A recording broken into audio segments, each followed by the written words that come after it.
Hello, I am Tania Martinez. I'm hoping that the brightness is just me in my head, but I'm sorry about the lighting. It's pretty awful, so I'm sorry about that in advance. But today I wanted to really quickly talk to you guys about money and how to basically start off the new year right this year.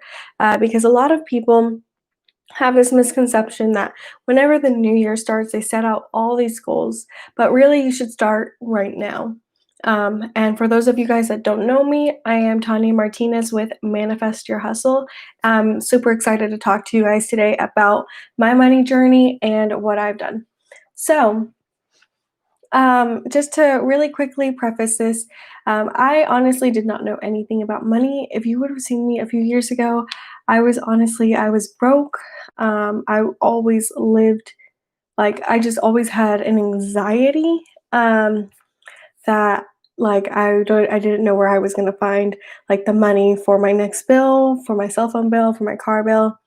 I didn't know. So I just wanted to make this really quick video so that way you guys can use some of the steps that I've learned. I'm really following Dave Ramsey's plan. If you guys don't know it, I'm going to go through a few of the things that he talks about, but I do tweak it to fit like my lifestyle today. So the first thing I'm going to be talking to you guys about is building up like a baby emergency fund, and this can be $1,000. This could be pretty much anything that makes you feel comfortable.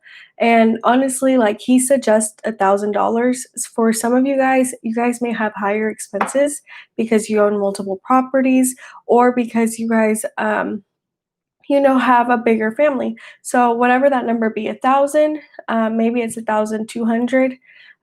Make it an amount that it covers at least 1 month of your guys's rent.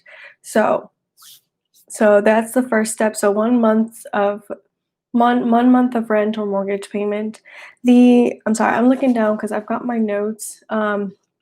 So the next step would be to pay off debt. So he does it through a snowball method where you pay the biggest, I'm so sorry, you pay the smallest and you work up to the biggest. So what you would do is you would take the smallest one, let's say it's like $100 credit card payment, and you would pay that first. And then you would use like the payment, let's say the payment for that was $25. Then you would use those $25 and add it on to your next debt. So then that makes, and of course, if any extra money that you can find, you'll just keep adding it on to debts. And I know some of us have bigger student loans. Personally, I don't, but we do have a personal loan. But I usually will say like pay off most of your debt, but don't let that like stop you for years from taking action. But at least go ahead and pay off like all the small debts, and then though that extra money that you were spending on those extra payments, like put it towards that bigger payment.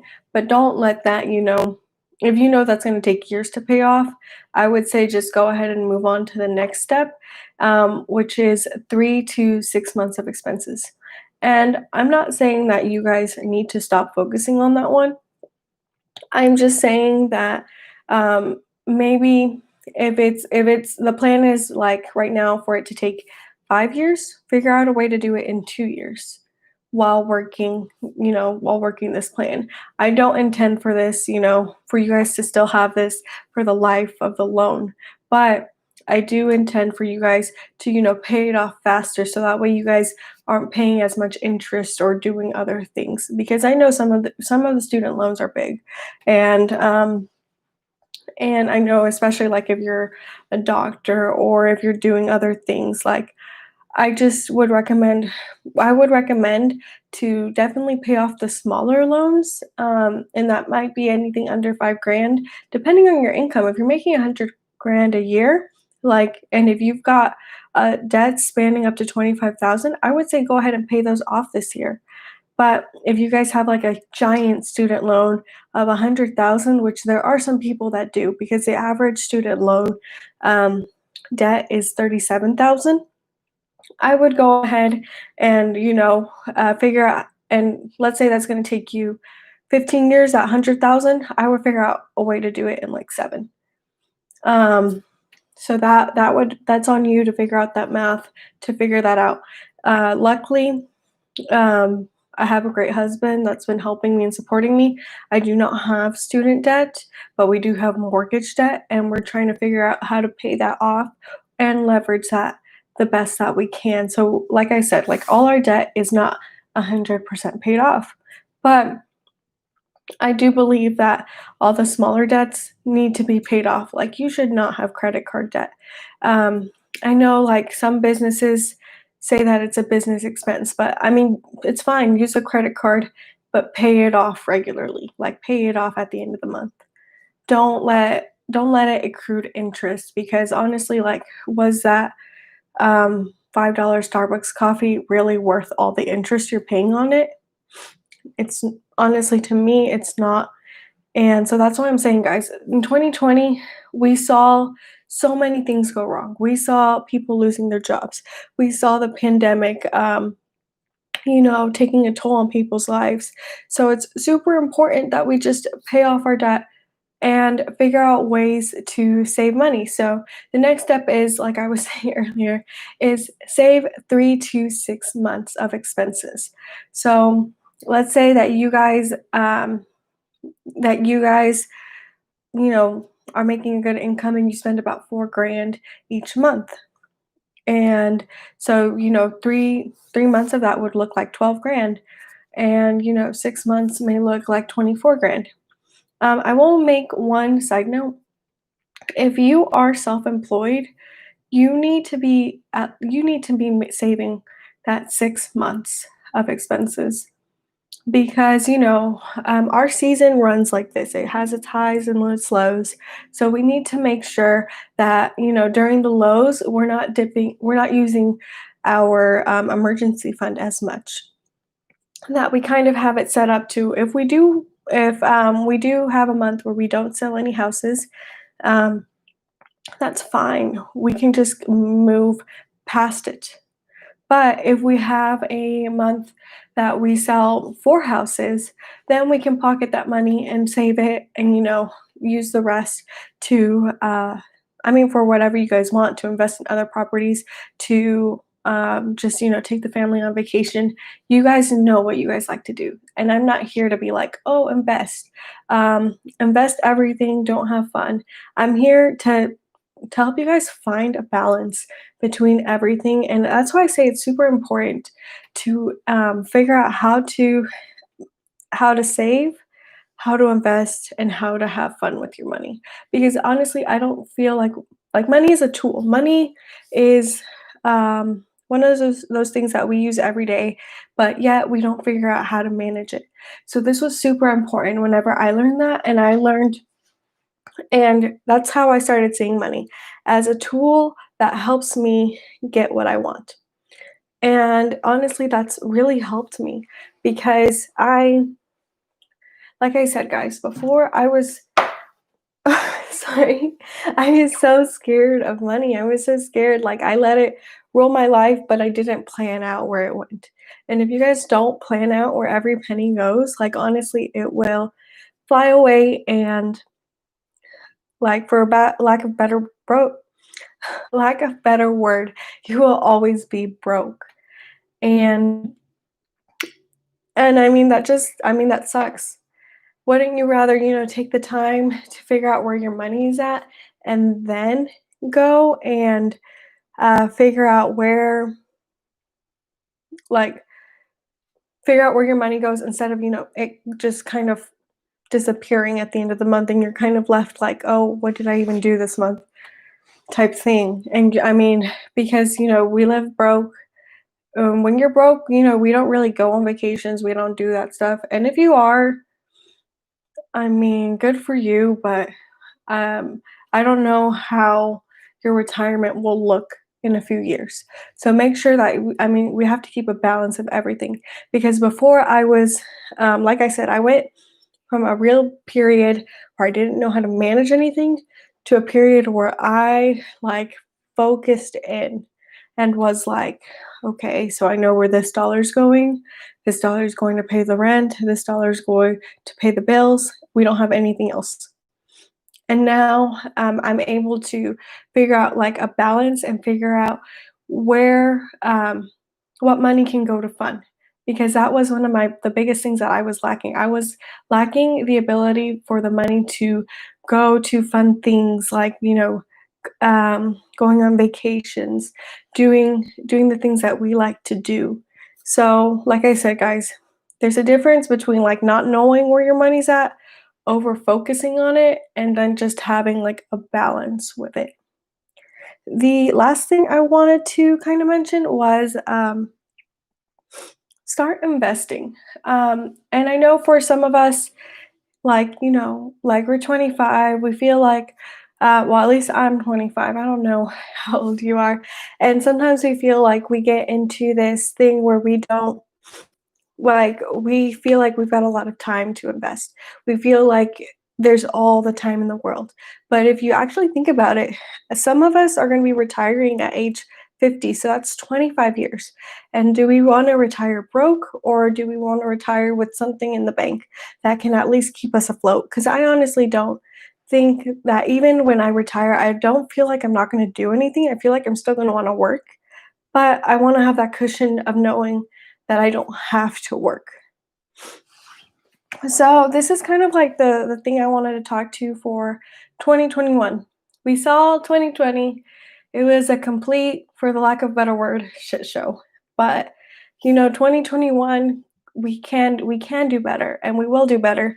And like I said, it's super important to start with the baby emergency fund, pay off most of our debt, and then go to the 3 to 6 months.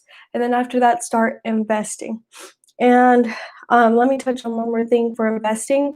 Investing can be real estate, can be in books, can be in your time volunteering. But just make sure that you're putting something that's going to have rewards in the future. So I put volunteering in there because even though that doesn't have like monetary rewards, it makes you feel good for the time being, and that can just be that simple. But of course, guys, like I said, always make sure to invest, and reach out to individuals that know about 401ks. If you're self-employed, reach out to someone that knows about a SEP. Reach out to accountants. Figure out what your plan is for your retirement, or even just like for now. Like if you want to invest in a house, go reach out to your local real estate agent. um, there is tons of videos on YouTube, so go out and do that. Okay, so the last thing I want to touch on is that all of this will bring you peace of mind. It's going to bring you peace of mind to do what you want when you want to do it, rather than always being focused on where's my money going, what is going on with this, what is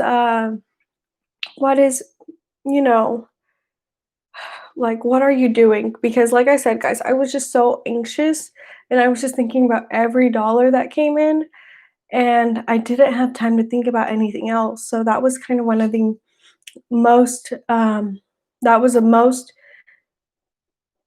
how do I word this? That I was the least productive during that time, where I was just focused on money, and that I was just worried about every penny that came in. And now I'm able to focus on other projects. I'm able to start a YouTube channel. I'm able to figure out what I'm doing in the future. I'm able to really forecast what my life is going to look like. So I really encourage you guys, and I really just encourage you guys, and I hope you guys will take this to heart and start planning now, rather than, waiting for that magical date on January 1st. Go ahead and start planning now, because we don't like 2020, we don't know what's going to happen. And if you guys can get your money now during this season of spending, because honestly, like at the time I'm recording it, this is November 10th.